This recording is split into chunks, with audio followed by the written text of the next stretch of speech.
ശാന്തി.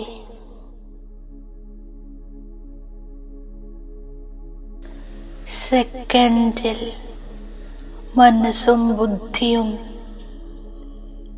ഏകാഗ്രമാക്കി ഞാൻ സ്വയം സർവ ബാഹ്യ കാര്യങ്ങളിൽ നിന്നും ഡിറ്റാച്ച് ആകുന്നു. എൻ്റെ ദൃശ്യ സ്വരൂപത്തെ മറന്ന് ശരീരത്തിലെ അദൃശ്യ ശക്തിയെ ഞാൻ അനുഭൂതി ചെയ്യുന്നു. ശരീരത്തെ നടത്തിക്കുന്ന ചേതനയെ ഞാൻ ഫീൽ ചെയ്യുന്നു. ഭ്രുകുടി മധ്യത്തിൽ സ്ഥിതി ചെയ്യുന്ന പ്രകാശസ്വരൂപ ആത്മാവിനെ കാണുകയാണ്.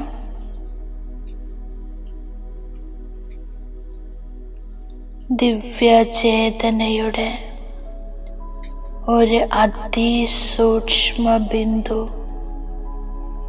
ഞാൻ പ്രകാശബിന്ദു ആത്മാവാകുന്നു. ആത്മസ്വരൂപത്തിൽ സ്ഥിതി ചെയ്ത് ഞാൻ എൻ്റെ ബുദ്ധിയോഗം പരമധാമത്തിൽ സ്ഥിതി ചെയ്യുന്ന സർവശക്തിവാൻ ശിവബാബയോട് ചേർത്ത് വെക്കുന്നു. സർവശക്തികളുടെയും പവർ ഹൗസ് ശിവബാബ ഓൾമൈറ്റി ബാറ്ററിയാണ്, സുപ്രീം ബാറ്ററിയാണ്.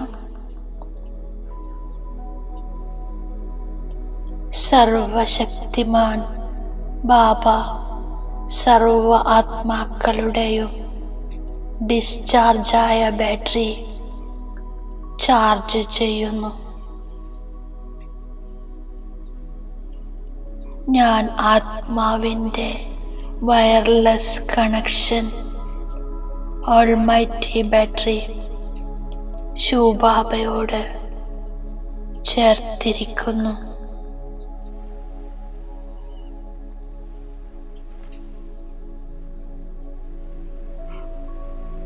ഞാൻ ആത്മാ ബാബയിൽ നിന്നും കറന്റ് പ്രാപ്തി ചെയ്യുന്നു. ശിവബാബ എനിക്ക് ശക്തി നൽകിക്കൊണ്ടിരിക്കുന്നു. ശക്തിയുടെ കറന്റ് ഞാൻ ആത്മാവിൽ പ്രവേശിച്ചു കൊണ്ടിരിക്കുകയാണ്. സകാശ് നൽകുന്നു, ലൈറ്റ് നൽകുന്നു. സുപ്രീം ബാറ്ററി സർവശക്തിവാൻ ശിവബാബയിൽ നിന്നും ഞാൻ ആത്മാരൂപി ബാറ്ററി ചാർജ് ആകുന്നു. ഏതു പരിതസ്ഥിതിയോ വ്യക്തിയോ എന്നെ ഇളക്കാൻ പരിശ്രമിച്ചാലും ഞാൻ സ്റ്റേബിൾ ആകുന്നു, ശക്തിശാലിയാകുന്നു.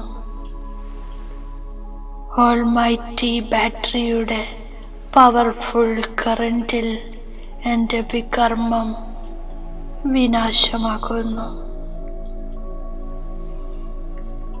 എൻ്റെ പഴയ കണക്കുകൾ സമാപ്തമായിക്കൊണ്ടിരിക്കുന്നു. ഞാൻ ആത്മാ സദോപ്രധാനമായിക്കൊണ്ടിരിക്കുകയാണ്. സത്യയുഗത്തിലേക്ക് പോകാൻ യോഗ്യനാകുകയാണ്. ഞാൻ ബാബയുടെ ഓർമ്മയിലൂടെ ആത്മാവിനെ ചാർജ് ചെയ്യുന്നു. പവിത്രമാകാതെ തിരിച്ചു പോകാൻ സാധിക്കില്ല. വീട്ടിലേക്ക് പോകുന്നതിന് മുമ്പേ ജീവിച്ചിരിക്കെ മരിക്കണം. അതുകൊണ്ട് ഞാൻ ദേഹബോധത്തിൽ നിന്നും ഉപരി പോകുന്നതിൻ്റെ അഭ്യാസം ചെയ്യുന്നു. അതായത് മരിക്കാൻ പഠിക്കുന്നു. പോകുന്നതിൻ്റെയും വരുന്നതിൻ്റെയും ജ്ഞാനം ഇപ്പോൾ ലഭിച്ചിരിക്കുന്നു. എനിക്കറിയാം ഞാൻ മുകളിൽ നിന്നാണ് വന്നത്. യഥാർത്ഥത്തിൽ ഞാൻ അവിടത്തെ നിവാസിയാണ്. ഇപ്പോൾ അവിടേക്ക് തന്നെ തിരിച്ചു പോകണം. ഞാൻ സ്വയത്തെ ആത്മാവാണെന്ന് മനസ്സിലാക്കി ബാബയെ സഹജമായി ഓർമ്മിക്കുന്നു. ഞാൻ പവിത്രമാകാൻ വേണ്ടി പരമാത്മാവായ ബാബയെ ഓർമ്മിക്കുന്നു. ഓർമ്മിച്ചോർമ്മിച്ച് പാപമില്ലാതാകും. ഓർമ്മയിലൂടെ വികർമ്മം വിനാശമാകും.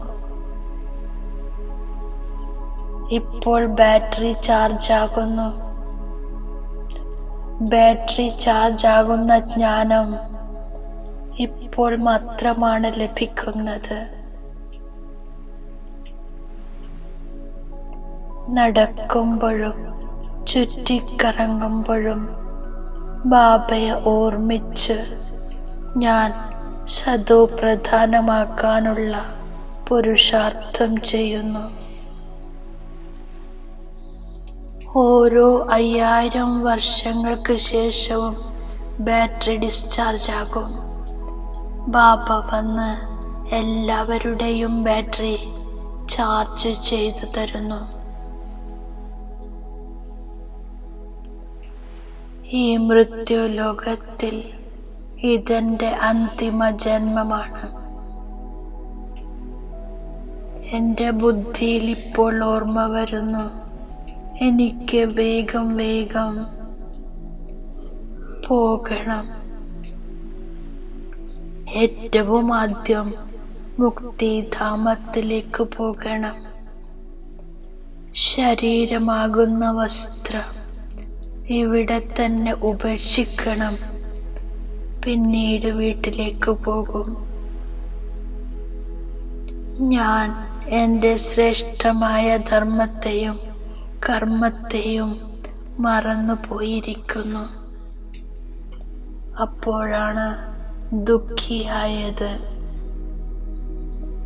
സത്യയുഗത്തിൽ ധർമ്മവും കർമ്മവും ശ്രേഷ്ഠമായിരുന്നു. ഇപ്പോൾ കലിയുഗത്തിൽ ധർമ്മം ഭ്രഷ്ടമാണ്.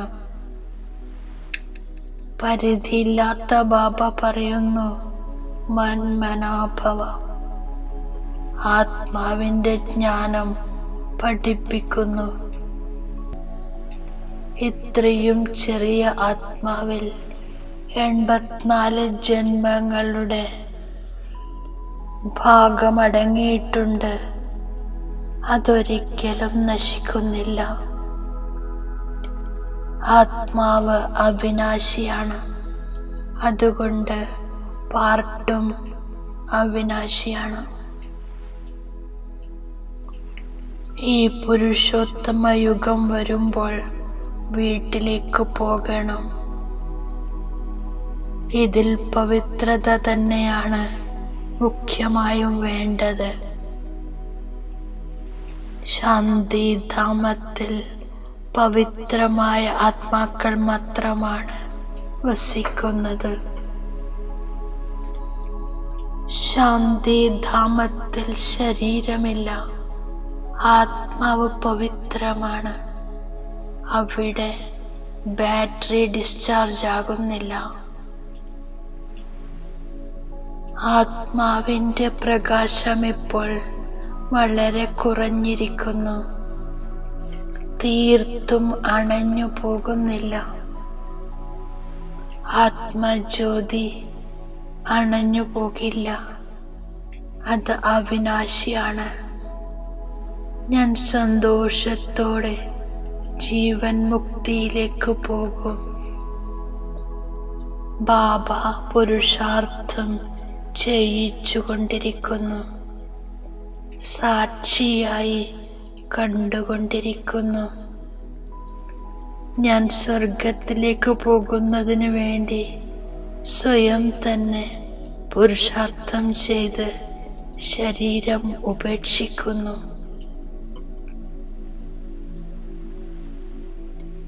ബാബയെ തന്നെ ഓർമ്മിച്ചു കൊണ്ടിരിക്കുന്നു. എങ്കിൽ അന്തിമ മനം പോലെ ഗതി ശ്രേഷ്ഠമാകും. ഇപ്പോൾ എനിക്ക് പ്രകാശത്തിൻ്റെയോ രത്നം പതിച്ചതോ ആയ കിരീടങ്ങളില്ല.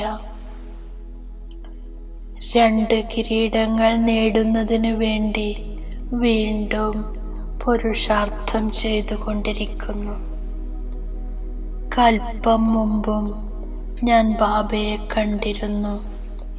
ഈ ശരീരമാകുന്ന വസ്ത്രത്തിൽ നിന്നും മമത്വമില്ലാതാക്കി ജീവിച്ചിരിക്കെ മരിക്കണം. എൻ്റെ എല്ലാ പഴയ കണക്കുകളും തീർപ്പാക്കണം.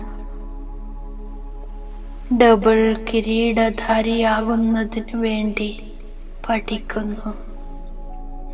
ദൈവിക ഗുണം ധാരണ ചെയ്യുന്നു. ഞാൻ ബാബയുടെ വരദാനത്തിൻ്റെ സ്വരൂപമാകുന്നു. അമംഗളത്തിൻ്റെ സങ്കല്പം സമാപ്തമാക്കി അപകാരികളുടെ മേലെ ഉപകാരം ചെയ്യുന്നു. ജ്ഞാനിത്തു ആത്മാവായി ഭവിക്കൂ. ഞാൻ 63 ജന്മം ബാബയെ നിന്ദിച്ചു. എന്നിട്ടും ബാബ മംഗളകാരി ദൃഷ്ടിയോടെ നോക്കി. അതേപോലെ ഞാൻ അച്ഛനെ ഫോളോ ചെയ്യുന്നു. സർവരുടെയും പ്രതി മംഗളഭാവന, അമംഗള സങ്കല്പം അല്പം പോലുമില്ല. മന്മനാഭവസ്ഥിതിയിൽ സ്ഥിതി ചെയ്യുന്നു എങ്കിൽ മറ്റുള്ളവരുടെ മനസ്സിലെ ഭാവനകൾ അറിയാൻ സാധിക്കും. ഓം ശാന്തി.